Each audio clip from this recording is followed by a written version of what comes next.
Hello. Today I want to share with you how I am wrestling with hope myself, and I want to share a couple of different YouTube videos that have inspired me and helped me. Because right now it's so hard not to just focus on Leo's health. And if Leo is healthy, then life is good, and if Leo's not going to be healthy, then life is bad. And while there's truth to that, it's not the whole truth. And I listened to this homily yesterday from Father Mike that was was perfect for me, and maybe it could be good for you too. And it reminds me of this talk from Father Norris Clark too. So I'll play them for you and maybe put some commentary in too. And God promised, here's what's going to happen. If you want to know what's going to happen, here's what's going to happen. And yet, they still had to live through siege. They still had to live through the Babylonians. They still had to live through exile.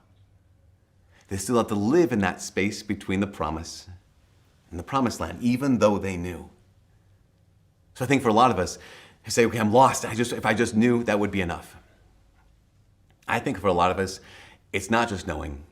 It's like, I want to be done. Right? When it comes to like our vocation, our call, our purpose, whatever it is, sometimes it's, yes, I want to know what it is, but sometimes it's just, I want to be there. I don't want to keep being led. I want to be home. I don't want to keep walking. I don't want to keep using every step. I want to have it be over.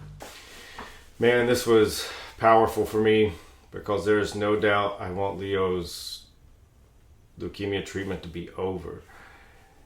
And each little piece that it sounds like it could go further drives me crazy.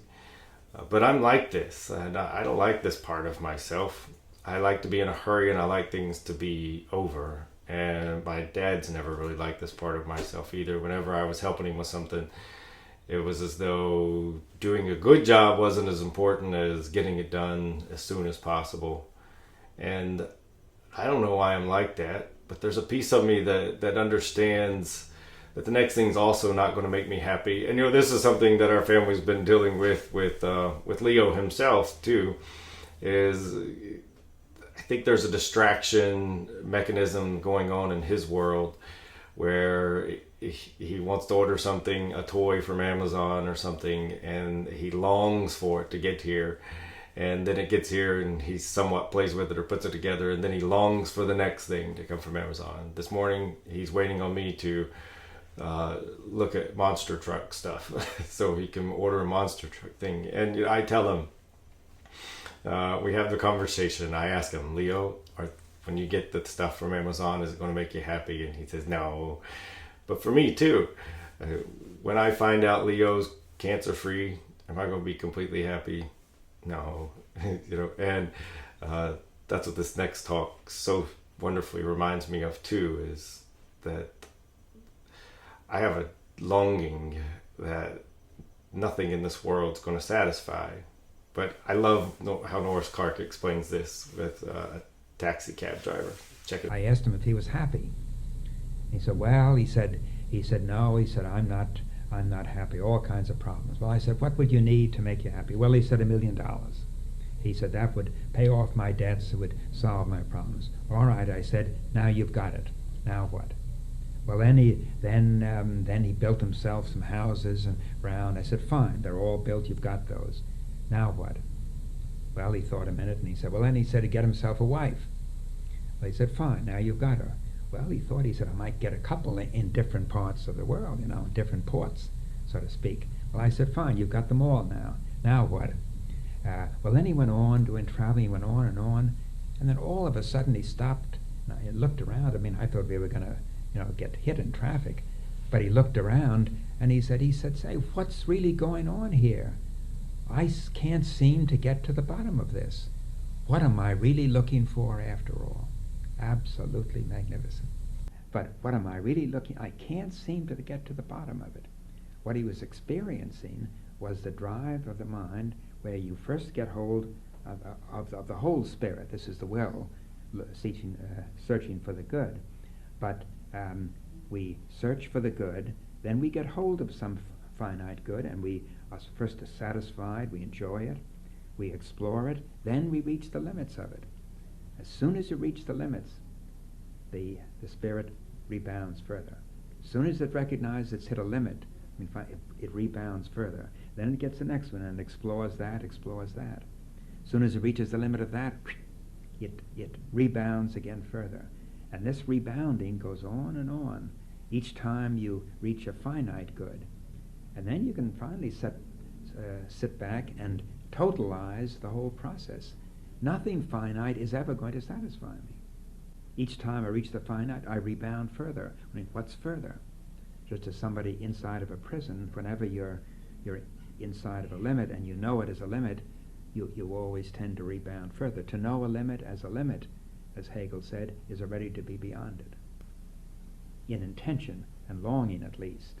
If you're inside a prison and you know it there, you're already in longing outside of it. If you don't know that you're being limited by the prison, then you're all right.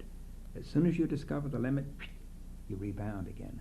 So that's an indication we have a deep dynamism that can only be satisfied finally by the unlimited horizon of all being and of all goodness. Man, isn't that good? I know that I long for finite things, and if I can only let myself know that those finite things won't make me happy, then I can pursue the infinite a little more honestly, I think would be the way to say it. But and you know, I have this desperate mode in me right now that's all focused on Leo's health, and that's not a bad thing. I understand that's not a bad thing. I love loving my little boy, and I want him to be here forever, you know. But at the same time, he's not going to be here forever, as I'm not going to be here forever. And you know, several years ago, I made a video for church for parents, and it was, what would you give your kids if you found out that they were sick, you know, and that they were going to die? And another present, another gift. You're going to try to give them the best thing, and the best thing is the unlimited, and God is the unlimited. Jesus is the unlimited, and but I want to give myself the best thing too. And one of the reasons I want to give myself the best thing is if I give myself anything else, if I let myself think that one more thing is all I need to make me satisfied, happy, it's a lie, and it ain't gonna work, you know. But so here, I'll finish with this lovely ending from Father Mike Schmidt. What happens when someone says, if I just meet that person? Then you have the difficult work of crafting a life together. What happens when someone says, I just want to have that child? And then, okay, now the difficult path of trying to raise a child, or become a religious sister, or becoming a priest, or becoming a consecrated single person. Like, once we realize we had that's our vocation, life doesn't end. Life keeps on going. We don't stop walking when we get to that place. The space between the promise and the promised land, that's training for the promised land. But here's the reality. Life in the promised land is still life. For me right now, this is just one of those powerful things that, you know, I long for Leo to be healed, and you know, it looks like he is, according to the doctors. It'll be fine, but it's going to be a long process. But I can't just say I'll start life again after Leo's healed, and you can't just put life on hold. But for me right now, it's mostly to do with Leo's health. But we all do this in various ways. And before it was Leo's health, maybe it was once I get, I don't know, this relationship starts working best or is better, or Ione and I have talked about building an addition. Once we get an addition, it'll be better. And I have to recognize those as limits. Like Father Norris Clark was saying, you know, if you're inside a jail that's inside a jail that's inside a jail, it's rather silly to long to get outside of the first one. And once we recognize that getting that package from Amazon doesn't make us happy, and then the next one won't make you happy either. Or, it could be alcohol. Well, the next drink make you happy. No, it doesn't. The next fix makes you happy. No, it doesn't. And, Leo being better is going to make me happy. There's no doubt. But not the ultimate happiness. And so rather than wait for Leo to get better before I wrestle with the deeper longings in my soul, I had to wrestle with them now. And I'm trying to wrestle with them now, and not be so anxious, because I'm allowing the deeper sides of me to be as satisfied as I can let them be. And one of the great ways that takes place is through contemplation, and contemplating God and Jesus. And I love this other near-death experience. I won't play that one for you, but this man says, when I saw Jesus, every time I looked at him, I couldn't have told you how beautiful he was the first time, because he gets more and more beautiful every time you look at him. And see, that's part. It's like Jesus fulfills that piece of, that wasn't enough, I need more, because it's in his very being to be that being. Do you know what I mean? It's like we get the thing from Amazon, we add that addition to our house, and now we need to add that other addition to our house, or we need to add that one more thing.